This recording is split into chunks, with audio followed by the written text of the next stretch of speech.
CBSE के नए marking system और रीवैल्यूएशन के तरीके को लेकर इस समय देश भर के छात्रों और माता पिताओं में भारी गुस्सा है। ये मामला सिर्फ किसी बड़े छात्र के 2-4 नंबर कम या ज्यादा होने का नहीं है, बल्कि इसने देश के सबसे बड़े शिक्षा बोर्ड की साख, ईमानदारी और कंप्यूटर सिस्टम पर एक बहुत बड़ा सवाल खड़ा कर दिया है।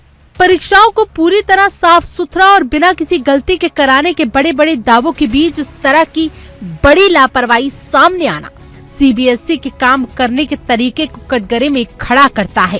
पूरे साल दिन रात एक करके पढ़ाई करने वाले बच्चों के भविष्य के साथ इस तरह की लापरवाही बिल्कुल भी सही नहीं है।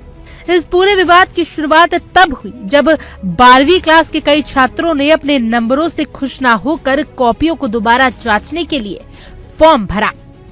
नियम के मुताबिक जब बोर्ड ने उन्हें उनकी आंसर शीट की डिजिटल कॉपी इंटरनेट पर भेजी तो उसे देखकर छात्रों के होश उड़ गए।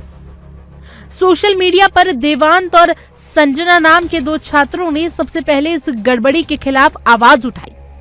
उन्होंने फोटो और वीडियो शेयर करते हुए ये चौंकाने वाला दावा किया कि बोर्ड ने जो उत्तर पुस्तिकाएं उन्हें भेजी हैं वो उनकी है ही नहीं। उनका साफ कहना था कि कॉपियों पर जो लिखावट यानी हैंडराइटिंग है वो किसी और छात्र की है। इसके बाद मुकेश और हरकिरत जैसे कई छात्र भी अपनी शिकायतों को सामने लेकर आए, जिन्होंने बिल्कुल इसी तरह के आरोप लगाए।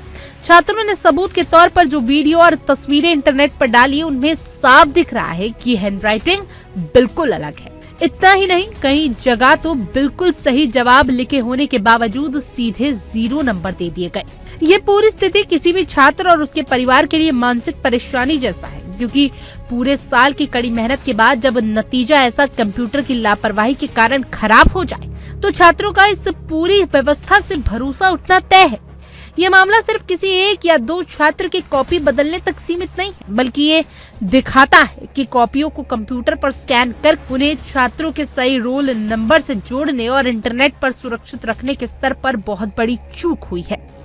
अगर एक छात्र की आंसर शीट किसी दूसरे छात्र के अकाउंट में चली गई तो ये सीधे तौर पर डेटा के मैनेजमेंट और छात्रों की प्राइवेसी का बहुत बड़ा उल्लंघन है। इस गंभीर मामले पर देश के बड़े एक्सपर्ट्स ने भी गहरी चिंता जताई है। सुप्रीम कोर्ट के वरिष्ठ वकील और साइबर कानून के जानकार पवन दुग्गल का मानना है कि सीबीएसई को अब अपने पूरे कंप्यूटर और डिजिटल सिस्टम को नए सिरे से जांचने की जरूरत है। उन्होंने सचेत किया कि आज के एआई यानी आर्टिफिशियल इंटेलिजेंस और आधुनिक टेक्निक के दौर में जहां कंप्यूटर डेटा के साथ छेड़छाड़ करना बहुत आसान हो चुका है, वहां सिर्फ कुछ छोटे मोटे सुरक्षा इंतजाम करके बैठ जाना काफी नहीं। जब तक कॉपियों को संभालना और रिकॉर्ड रखने के हर कदम पर बहुत ज्यादा सावधानी नहीं बरती जाएगी, तब तक ऐसी गलतियों को रोक पाना नामुमकिन है। उन्होंने ये भी साफ किया कि अगर बोर्ड के स्तर पर कोई तकनीकी या इंसानी गलती हुई है तो उसे छिपाने के बजाय खुले दिल से मानना चाहिए और समय रहते इसमें सुधार करना चाहिए, क्योंकि लाखों छात्र और माता पिता का भरोसा बनाए रखने के लिए पूरी ईमानदारी बरतना सबसे जरूरी। हर तरफ से बढ़ते दबाव और विवाद बढ़ने के बाद अब सीबीएसई ने अपनी गलती को स्वीकार तो कर लिया है, लेकिन अब सबसे बड़ा सवाल ये है कि बोर्ड इन गंभीर शिकायतों को ठीक कैसे करता है। देश भर के छात्रों और पेरेंट्स की नजरें इस बात पर टिकी हैं कि क्या बोर्ड इस पूरे मामले की कोई निष्पक्ष जांच कराएगा, ताकि ये सच सामने आ सके कि ये केवल कंप्यूटर की कोई छोटी सी खराबी थी या फिर इसके पीछे कोई बड़ी लापरवाही या धांधली चल रही है। सीबीएसई के लिए ये बेहद जरूरी हो गया है कि वो परेशान छात्रों की दिक्कतों को तुरंत और सही तरीके से दूर करे, ताकि देश की परीक्षा प्रणाली पर लोगों का भरोसा दोबारा लौट सके और छात्रों के मन का डर और गुस्सा खत्म हो सके। इसी मुद्दे पर देखिए ये खास रिपोर्ट इंडिया डेली के संवाददाता रजनीश शर्मा की। नीट पेपर लीक मामला अभी शांत भी नहीं हुआ था कि सीबीएसई के ओएसएम मेथड को लेके लगातार उंगलियां उठ रही हैं। खुद शिक्षा मंत्री को भी सामने आके बयान देना पड़ा। हालांकि सीबीएसई की अगर बात की जाए तो सीबीएसई के ओएसएम मेथड को लेके ना सिर्फ अभिभावक बल्कि उनके बच्चे भी खासे नाराज हैं। कई आरोप लगाए गए हैं सीबीएसई पे कि जो कॉपियां जांच करने में दिक्कतें की गई हैं। कई बच्चों ने ये शिकायत की उनकी कॉपियां नहीं हैं। कई ने ये शिकायत भी की कि कॉपियों के ऊपर जो नंबर हैं, सीबीएसई का कोड है, वो भी अलग अलग शीट पे अलग अलग है।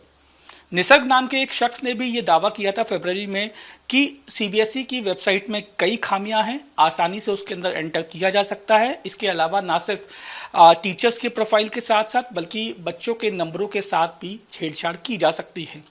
इस पूरे मामले पे बात करने के लिए हमारे साथ सीनियर साइबर एक्सपर्ट और सुप्रीम कोर्ट के सीनियर लॉयर पवन दुग्गल जी हैं, उनसे हम बात करते हैं। सर, कितना दम है इन दावों में कि सीबीएसई की जो वेबसाइट है उसको हैक करना आसान है, उसके अंदर एंटर करना आसान है, उसको डिकोड करना आसान है, कितनी इसमें सत्यता है? और सीबीएसई के जो ओएसएम मेथड है, जो आरोप लगाए गए हैं बच्चों के द्वारा, अभिभावकों के द्वारा, उनमें कितनी सच्चाई आप देखते हैं?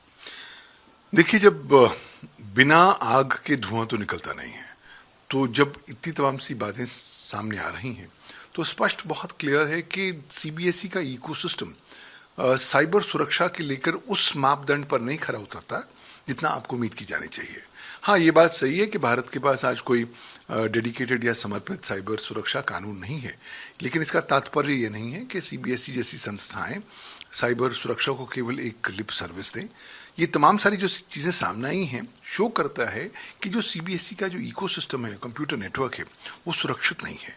वैसे भी जब मैं सीबीआई की वेबसाइट पर जाता हूँ, उनकी पब्लिक इन्फॉर्मेशन को देखता हूँ, तो मुझे क्लैरिटी नहीं मिलती कि उन्होंने साइबर सुरक्षा को लेकर क्या क्या ठोस कदम उठाए हैं।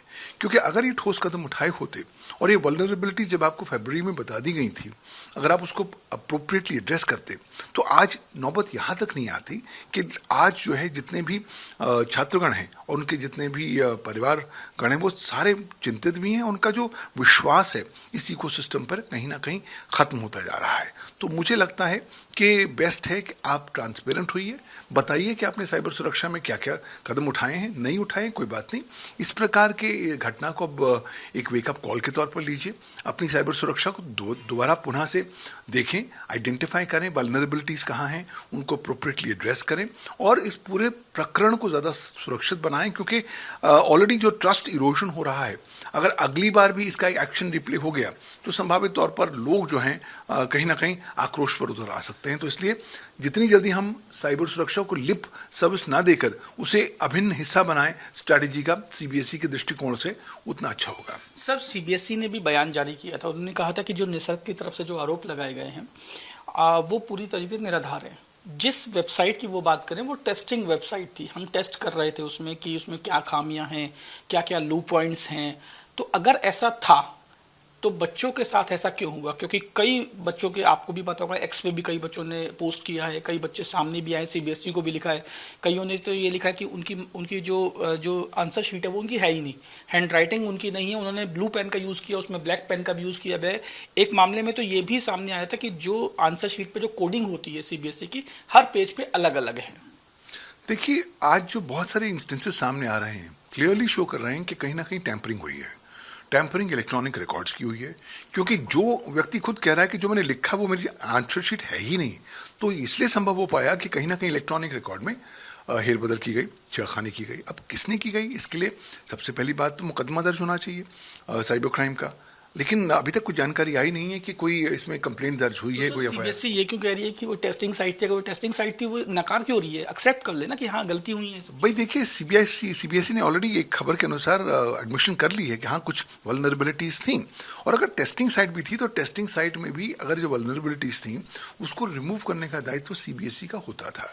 अब उन्होंने की या नहीं की, शायद किसी को अनुमान नहीं था कि आज सिचुएशन इस हद तक आ जाएगी।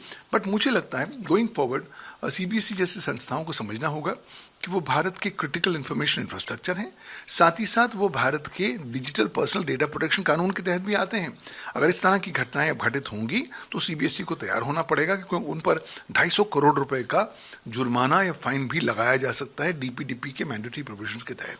तो कहीं ना कहीं मुझे लगता है ये आंख मिचोली खेलनी बंद करें, जो प्रॉब्लम है स्वीकार करें, कोई बात करें, लेकिन आज से एक गांठ बांध लें कि अगली बार हम कुछ भी करेंगे उसमें हम साइबर सुरक्षा को एक अभिन्न शैली के स्वरूप में एक इंटीग्रल पार्ट के तौर पर बना के रखेंगे। सर, आप साइबर एक्सपर्ट हैं, एज अ साइबर एक्सपर्ट क्या तरीके होते हैं, या अगर मैं इस पर्टिकुलर केस की बात करूं, सीबीएसई की बात करूं, तो सीबीएसई की साइट में निसर्ग ने अगर एंटर किया, जो दावा किया, वो किस तरीके से होते हैं? क्या लूप पॉइंट्स हो सकते हैं उस वेबसाइट में जिसके जरिए टेम्परिंग, चाहे वो मार्क्स के साथ टेम्परिंग करना हो या आंसर शीट के साथ टेम्परिंग करना हो, या फिर जो प्रोफेसर या टीचर्स हैं उनके प्रोफाइल के साथ टेम्परिंग करना, किस तरीके से ये अंजाम दिए जा सकते हैं?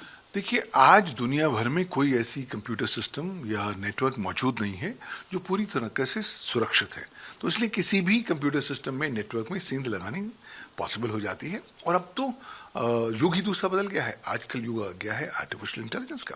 अब आर्टिफिशियल इंटेलिजेंस आपकी मदद करता है ढूंढने के लिए कि साहब वल्नरेबिलिटीज कहाँ हैं। तो एआई इस पूरे मामले में एआई जिम्मेदार हो सकता है? मैं इस बात को बिल्कुल रूल आउट नहीं करता कि एआई का इस्तेमाल करते हुए वल्नरेबिलिटीज को आइडेंटिफाई किया जा सकता होगा। शायद किया भी गया हो। अब हुआ है या नहीं हुआ है वो तो तफ्तीश बताएगी। लेकिन एक बार वल्नरेबिलिटी सामने आ गई तो दायित्व बनता है सीबीएसई जैसी संस्थाओं का कि उस वल्नरेबिलिटी को एड्रेस करें। सिर्फ नकारने से काम तो नहीं चलेगा। रियलिटी तो ये है कि देखिए, अगर आपके घर के अंदर 4 दरवाजे हैं और 2 दरवाजे खुले हैं, तो ये कहना कि मेरे 4 दरवाजे सुरक्षित हैं, बंद हैं, वो गलत है। क्योंकि जो खुले हुए दरवाजे हैं उनसे लोग अंदर आएंगे, चोर आएंगे, आपकी चोरी करके जाएंगे। यहाँ पर अगर आपके सिस्टम में वल्नरेबिलिटीज हैं तो हैकर्स घुसेंगे, उसका दुरुपयोग करेंगे, आपकी इलेक्ट्रॉनिक रिकॉर्ड में छेड़खानी करेंगे और उसके बाद आगे बढ़ेंगे।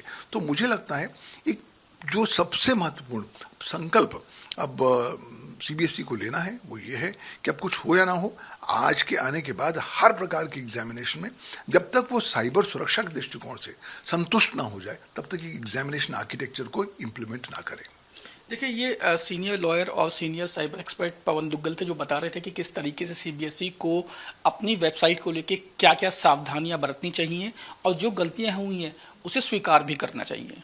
वीडियो जर्नलिस्ट रविंदर के साथ रजनीश शर्मा, इंडिया डेली, दिल्ली। देखिए इंडिया डेली 24/7 अब आपकी स्मार्ट टीवी पर। इंडिया डेली मौजूद है सभी डिजिटल प्लेटफॉर्म पर लाइव और लगातार। इंडिया डेली 24/7 हर दिन राष्ट्र को समर्पित।